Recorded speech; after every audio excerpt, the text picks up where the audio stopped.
Hello friends, welcome to the series of lecture of immunology, and this is the 13th lecture which will going to deal with the cells of immune system. Now let's first talk about the stem cells.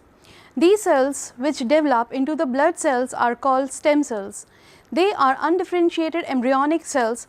They have the ability to develop into any type of blood cells. So they are said to be pluripotent and totipotent. They are located in the bone marrow. However, in the early embryo, they originate in the yolk sac. Later, they migrate into the liver. In the adult, they reach the bone marrow.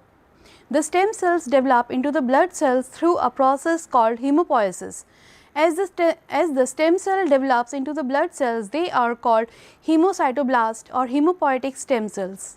The stem cells develop in the three lines, namely lymphoid lineage, myeloid lineage and erythroid lineage. In lymphoid lineage, the stem cells develop into lymphoid progenitor.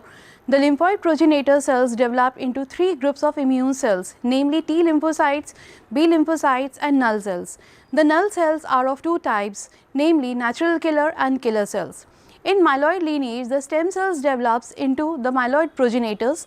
The myeloid progenitors develops into two groups, namely monocytes and polymorphonuclear leukocytes. The monocytes differentiate into the macrophages. The polymorphonuclear leukocytes include the eosinophils, basophils, neutrophils, mast cells, antigen presenting cells and megakaryocytes. The megakaryocytes differentiate into platelets. In erythroid lineage, the stem cells develop into RBC. Lymphocytes are mononucleate non-granular leukocytes of lymphoid tissues participating in immunity. They are found in blood, lymph and lymphoid tissues such as spleen, lymph node, tonsils, Peyer's patches, appendix, etc. They are spherical to ovoid in shape. They have the diameter of 7 to 12 micrometer. They have large nucleus and a rim of cytoplasm. They do not contain endocytoplasmic reticulum. The lymphocytes may be small or large. The lymphocyte arises from pluripotential hemopoietic stem cells. Some of the hemopoietic stem cells turns into lymphoid stem cells which develop into lymphocytes. The surface membranes of the lymphocytes contain certain unique proteins called surface markers. The lymphocytes are of three types. They are B lymphocytes, T lymphocytes and null cells. Now let us talk about the B lymphocyte. The lymphocyte that matures in the brusa fibricus or bone marrow and that brings about humoral immunity is called the B lymphocytes. The B lymphocytes are bursa or bone marrow dependent cells. The B lymphocytes are mononucleate non-granular leukocytes. They have a large nucleus and a rim of cytoplasm. They are found in the blood and lymph, but they are highly concentrated in the lymph node and spleens. The B lymphocytes contain immunoglobulins on their surface. These are called surface immunoglobulins. The immature B cell changes into mature B cells which has IgD molecules on the surface in addition to IgM. The mature B lymphocytes moves into the lymph nodes and spleen from the bursa or bone marrow. Here the B lymphocytes is put into action when it is exposed to antigen. When there is a poor antigenic stimulation like that of virus, bacterial infection or toxin, the B cell divides rapidly and they form the two types of daughter cells, namely plasma cells and B memory cells, that is also known as secondary B cells. The plasma cells secrete antibodies in response to specific antigens. The memory cells moves more actively from blood to lymph. They survive for a longer time and they respond quickly and effectively during the subsequent similar antigenic stimulation. They produce antibodies and thus they bring about the secondary immune response. Let us talk about the plasma cells. These are the end cells of the B lymphocytes. They secrete immunoglobulin. Despite their name plasma cells, they are very rarely seen in the plasma of blood but are found mainly in the secondary lymphoid organs, namely lymph node and spleen. They have an eccentrically placed nucleus and the sparse cytoplasm is often gathered on one side. The nucleus gives a cartwheel appearance. The protein synthesizing machinery is well formed. The cytoplasm is filled completely with rough endoplasmic reticulum which is heavily laden with ribosomes. This is a site of protein synthesis, namely synthesis of immunoglobulin. Now, let us talk about the T lymphocyte. The mononuclear non-regular leukocyte that matures in the thymus and brings about cell-mediated immunity is called T lymphocyte. The T lymphocyte are thymus dependent cells. They mature under the influence of thymic hormones. The T lymphocytes have a large nucleus and the rim of cytoplasm. They are highly concentrated in the blood and spleen. The surface membrane of T lymphocytes contains certain unique groups of proteins called T cell surface markers. The T lymphocytes are derived from hemopoietic stem cells of bone marrow. Some of these cells turn into the lymphopoietic progenitor. The lymphoid progenitor cells turns into the pre-T lymphocytes. The pre-T cells leaves the bone marrow and enters the thymus. In the thymus, they mature into T lymphocytes through the influence of thymic hormones. The mature T lymphocytes enter the blood and colonizes the secondary lymphoid organs such as spleen, lymph node, Peyer's patches, etc. Here they become functional on exposure to antigen. Now, let us talk about the types of T cells. All the T cells are not similar. They are of different types. They are the subpopulation or subsets of T cells. They are as following: first, T helper cells; second, T suppressor cell; third, T cytotoxic cells, which are also known as killer cells; and fourth, T delayed type hypersensitivity cell. Now, first type is the T helper cells. T helper cells are subpopulation of T lymphocytes that help B cell and the other T cells in immune response. They are regulator cells. They help the B cells and T cells in multiple ways. The T helper cells are activated even by very small quantities of antigen which cannot activate other cells. The activated T cells secrete lymphokines. These lymphokines increases the response of B cells. T cells and T suppressor cells, the B cells are activated to produce antibodies. The T helper cells secrete another lymphokine called macrophage migration inhibition factor and causes the accumulation of macrophages around the antigen and the activation of macrophage to perform phagocytosis. Whereas, T suppressor cell, also known as TS cells, are subpopulation of T cells that suppresses the activity of B cell and other T cells. They are the regulatory T cells. They inhibit antibody production by B cells. They suppress the function of the T killer cells and the T helper cells.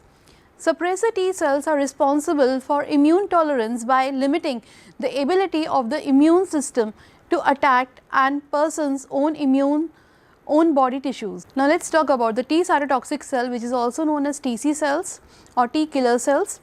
The killer cells are the subpopulation of T lymphocyte that kill microorganism or body own cell. The cytotoxic T cell can directly attack a cell, thereby capable of killing microorganism and at times even some of the body own cell. The receptor protein on the surface of the cytotoxic cells helps them to binding to the microorganisms or cells. The immediate effect of binding is the swelling of the TC cells and releases the cytotoxic substances directly into the attack cell. The cytotoxic substance are probably lysosomal enzyme manufactured in the TC cell.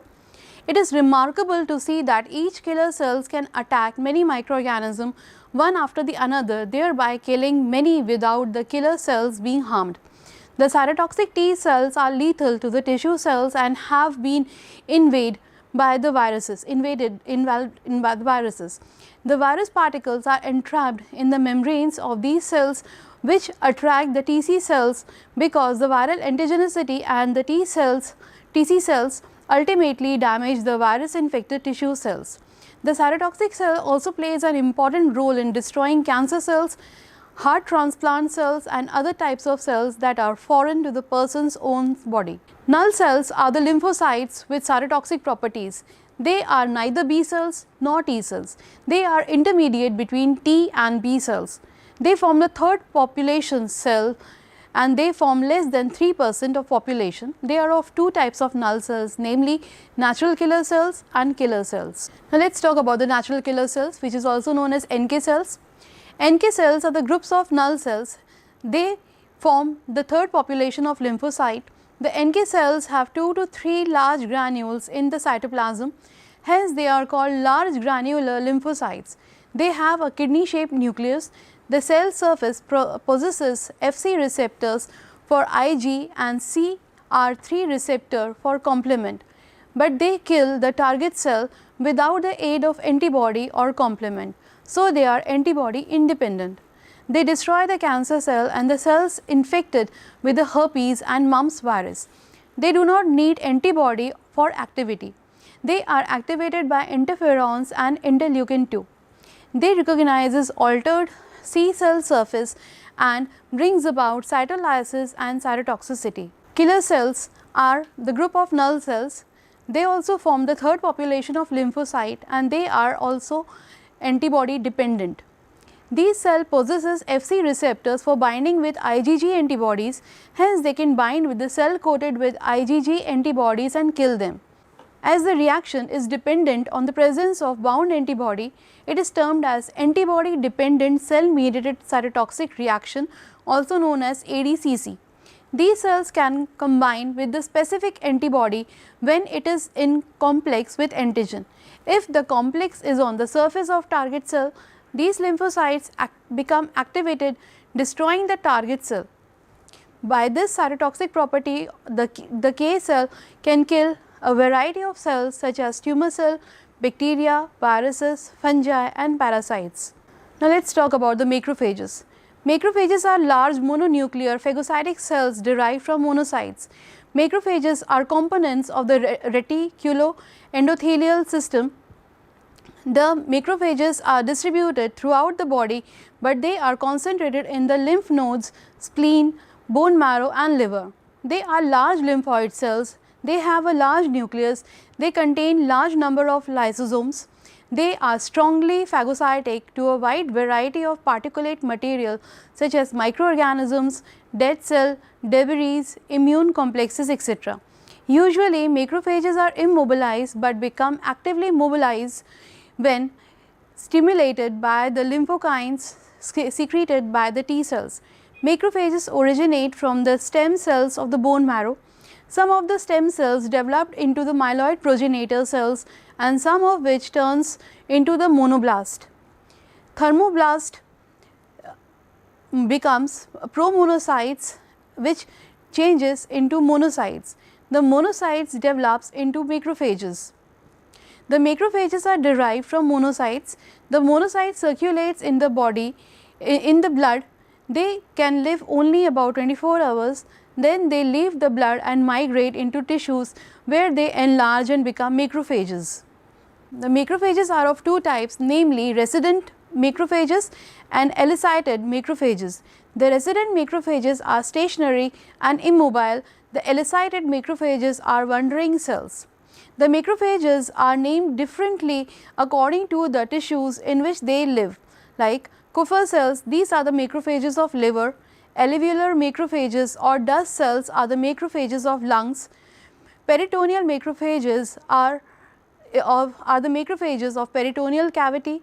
Microglial cells are the cells of nervous system, and giant cells, these are the large macrophages formed by the fusion of many macrophages. They are found in certain inflammatory processes. Now let us talk about the eosinophil.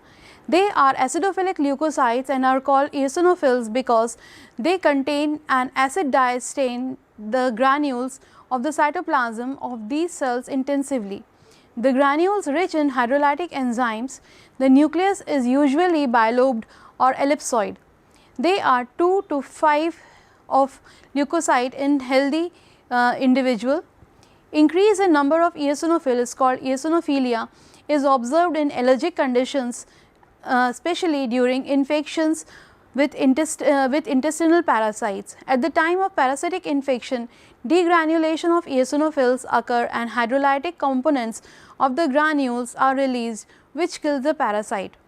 Basophils, these cells are named so because their cytoplasm containing granules that stain with dyes, because basophils constitute about 0.4% of white cell.